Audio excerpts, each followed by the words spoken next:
கிறிஸ்பியான சீஸியான potato cheese balls தான் எப்படி செய்யலாம் அப்படிங்கிறத பார்க்க போகிறோம்.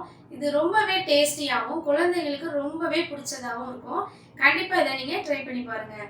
வீடியோக்குள்ளே போகிறதுக்கு முன்னாடி நம்ம சேனலை இப்போ தான் நீங்கள் ஃபர்ஸ்ட் டைம் பார்க்குறீங்கன்னா சேனலை லைக் பண்ணுங்கள், ஷேர் பண்ணுங்கள், சப்ஸ்கிரைப் பண்ணுங்கள். மறக்காமல் பக்கத்தில் இருக்க பெல் ஐகானை கிளிக் பண்ணிவிட்டு ஆளுங்கிற ஆப்ஷனை எனேபிள் பண்ணிக்கோங்க. வாங்க வீடியோக்குள்ளே போகலாம். ஃபஸ்ட்டு நம்ம ஒரு 5 உருளைக்கிழங்கை நல்லா வேக வச்சு எடுத்து வச்சாச்சு. இப்போ இந்த உருளைக்கிழங்களை நல்லா மசிச்சு இந்த மாதிரி வச்சுக்கலாம். இப்போ நம்ம இது கூட ஒரு 1/2 கப் mozzarella சீஸை நல்லா துருவி வச்சுருக்கேன், அதை சேர்த்துக்கலாம். அதுக்கப்புறம் ஒரு 1/2 கப் கொத்தமல்லியை பொடி பொடியாக நறுக்கி வச்சுருக்கிறேன், அதையும் சேர்த்துக்கலாம். அதுக்கப்புறம் ஒரு 1.5 டீஸ்பூன் அளவு காஷ்மீரி சில்லி பவுடர் சேர்த்துக்கலாம்.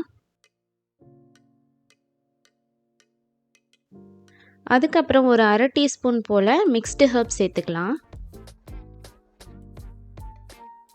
இப்போ நம்ம தேவையான அளவு உப்பு சேர்த்துக்கலாம். இப்போ ஒரு 1/2 டீஸ்பூன் மிளகுத்தூள் சேர்த்துக்கலாம். சேர்த்துட்டு இப்போ இது எல்லாத்தையும் நல்லா மிக்ஸ் பண்ணிக்கலாம். இந்த மாதிரி மிக்ஸ் பண்ணி எடுத்து வச்சுக்கலாம். அடுத்து நம்ம இந்த மாதிரி பொட்டேட்டோ பால் செய்ய போகிறோம். அதுக்கு ஒரே ஷேப்பில் இருக்கணும் அப்படிங்கிறதுக்காக தான் இந்த ஒரு சின்ன டிப்பு.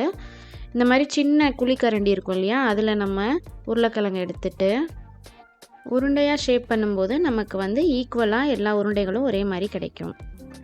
அடுத்து ஒரு 100 கிராம் mozzarella சீஸை இந்த மாதிரி சின்ன சின்ன க்யூப்ஸாக கட் பண்ணி ஒரு பவுலில் எடுத்து வச்சுக்கலாம்.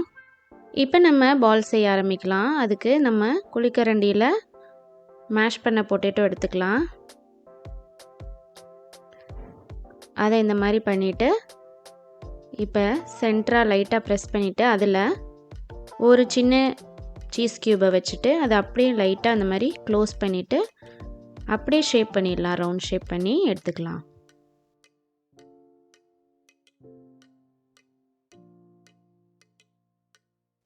இதே மாதிரி எல்லா உருண்டைகளும் ரெடி பண்ணி நம்ம எடுத்து வச்சுக்கலாம்.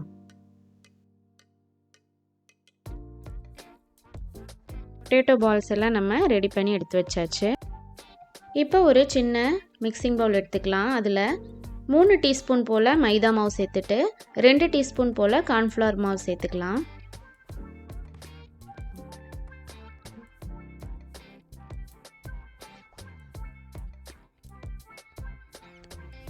இப்போ இது கூட கொஞ்சமாக மிக்ஸ்டு ஹர்ப்ஸ் சேர்த்துக்கலாம். ஒரு 1/4 டீஸ்பூன் போல். அதுக்கப்புறம் ஒரு 1/4 டீஸ்பூன் போல் ஜீரகப்பொடி சேர்த்துட்டு லைட்டாக உப்பு சேர்த்துட்டு நம்ம இதை கலந்து விட்டுடலாம். இப்போ நம்ம இது கூட கொஞ்சமாக தண்ணி சேர்த்துட்டு நல்லா இந்த மாதிரி மிக்ஸ் பண்ணிக்கலாம்.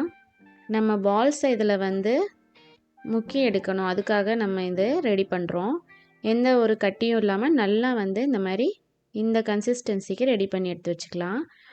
அதுக்கப்புறம் ஒரு கப் பிரெட் க்ரம்ஸ் எடுத்து வச்சுக்கலாம். இது வீட்டிலேயே செஞ்சது.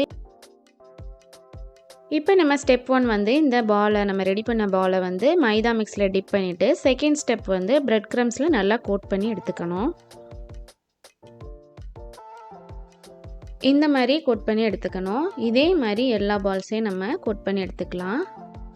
இப்போ நம்ம ரெடி பண்ணி வச்சுருக்கிற எல்லா பொட்டேட்டோ பால்ஸையும் நல்லா டீப் ஃப்ரை பண்ணி எடுத்துக்கலாம். நல்லா எண்ணெய் காஞ்சதும் நம்ம ரெடி பண்ணி வச்சுருக்கிற பால்ஸை போட்டுட்டு மீடியம் ஃப்ளேம்லேயே வச்சுட்டு நல்லா இந்த மாதிரி ஃப்ரை ஆனோன்னு எடுத்துடலாம்.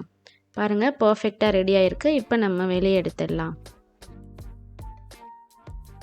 இதே போல் எல்லா பொட்டேட்டோ பால்ஸையும் நம்ம ஃப்ரை பண்ணி எடுத்துக்கலாம். எல்லா பொட்டேட்டோ பால்ஸும் நம்ம ஃப்ரை பண்ணியாச்சு. இப்போ நம்ம சூடாக சர்வ் பண்ணிடலாம்.